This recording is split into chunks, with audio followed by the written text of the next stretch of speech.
Karena memang tidak akan ada negara manapun yang memberi kita karpet merah kalau kita tidak merebutnya sendiri. Nggak ada, jangan berharap itu.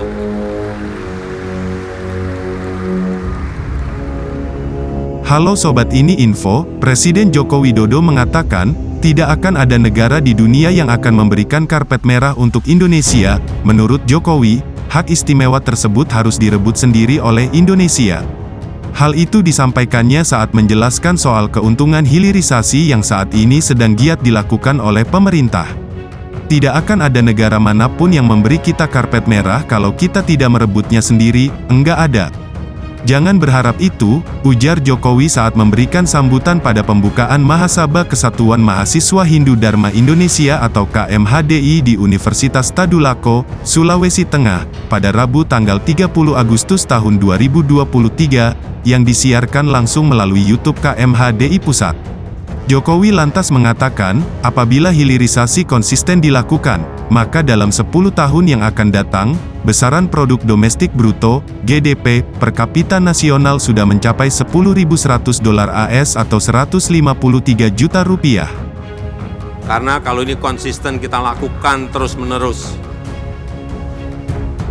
tidak surut, perkiraan kita 10 tahun yang akan datang, GDP per kapita kita sudah mencapai 10.900 atau 153 juta. Kemudian 15 tahun yang akan datang akan masuk ke 15.800 US dollar GDP per kapita kita atau 217 juta. Dan pada saat Indonesia emas, hitungan kita sudah mencapai 25.000 US dollar income per kapita kita atau 331 juta. Artinya kita sudah masuk menjadi negara maju. Tetapi kalau konsisten, pemimpinnya tidak ragu-ragu, tidak penakut, maju terus, meskipun digugat, maju terus. Karena memang tidak akan ada negara manapun yang memberi kita karpet merah kalau kita tidak merebutnya sendiri. Nggak ada, jangan berharap itu.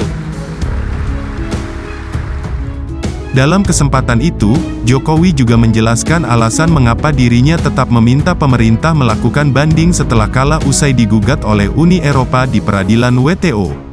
Awalnya, Jokowi menceritakan bahwa setelah ekspor nikel dihentikan pada 2020, pemerintah Indonesia digugat oleh Uni Eropa. Tahun lalu kita kalah, tapi saya sampaikan pada menteri-menterinya, bertanya kepada saya, Pak, kita kalah ya? Enggak apa-apa kalah, tapi jangan mundur. Saya perintahkan banding, kata Jokowi. Kalah banding sudah yang ada di pikiran saya kan?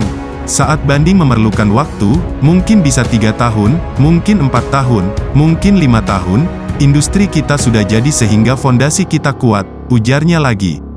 Jokowi lantas melanjutkan, apabila pemerintah digugat lalu mundur, maka sampai kapanpun Indonesia tidak akan bisa menjadi negara maju.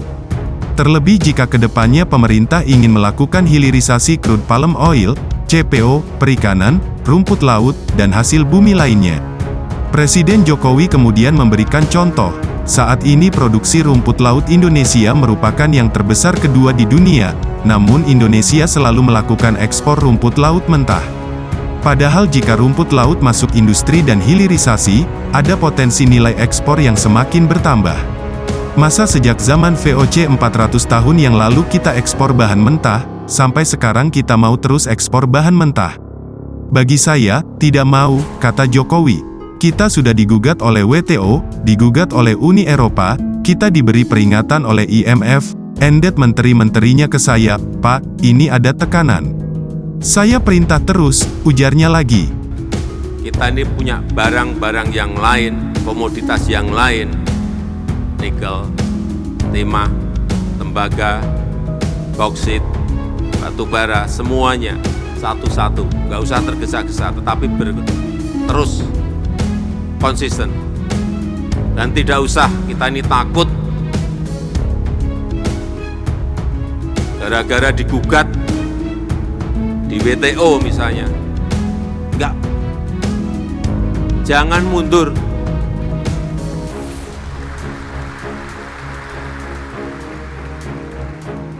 Pada saat kita stop tahun 2020, kita digugat oleh Uni Eropa. Gugat di WTO. Tahun lalu kita kalah.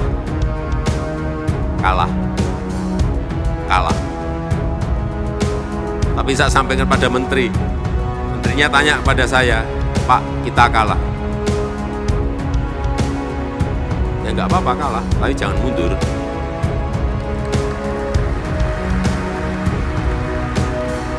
Saya perintahkan, banding. Kalah, banding. Udah. Yang ada di pikiran saya saat banding kan juga memerlukan waktu. Mungkin bisa 3 tahun, mungkin bisa 4 tahun, mungkin bisa 5 tahun. Industri kita sudah jadi.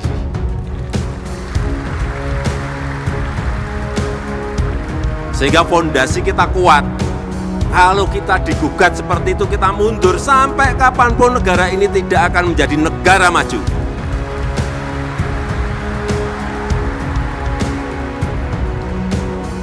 Apalagi nanti CPO, nanti perikanan, kemudian rumput laut semuanya masuk ke hilirisasi. Rumput laut itu kita nomor 2 di dunia, tapi kita ekspor mentan. Diindustrikan, hilirisasikan. Nilainya nanti kan kita lihat berapa kali lipat. Masa sejak VOC 400 tahun yang lalu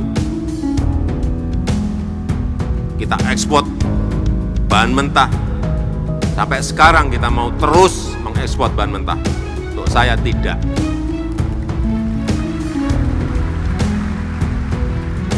Kita sudah digugat oleh WTO, digugat ke WTO oleh Uni Eropa. Kita diberikan peringatan juga oleh IMF. Tidak. Menteri tanya ke saya, "Pak, ini ada terus. Pak, ini ada tekanan terus."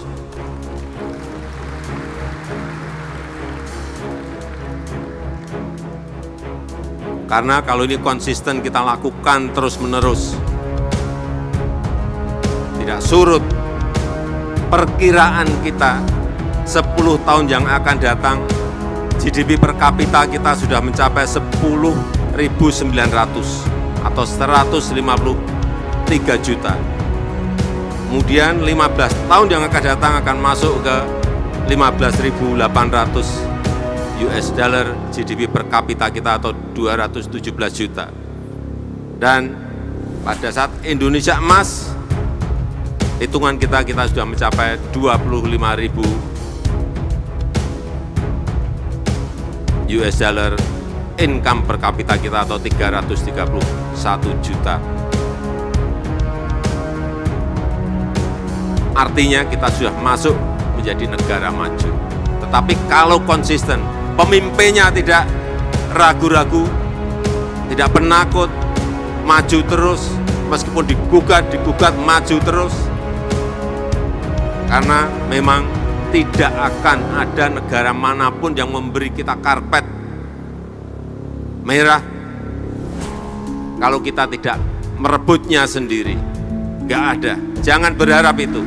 Sobat Ini Info, bagaimana pendapat kalian? Tulis di kolom komentar ya. Jangan lupa like, share dan subscribe agar sobat lainnya gak ketinggalan info update lainnya.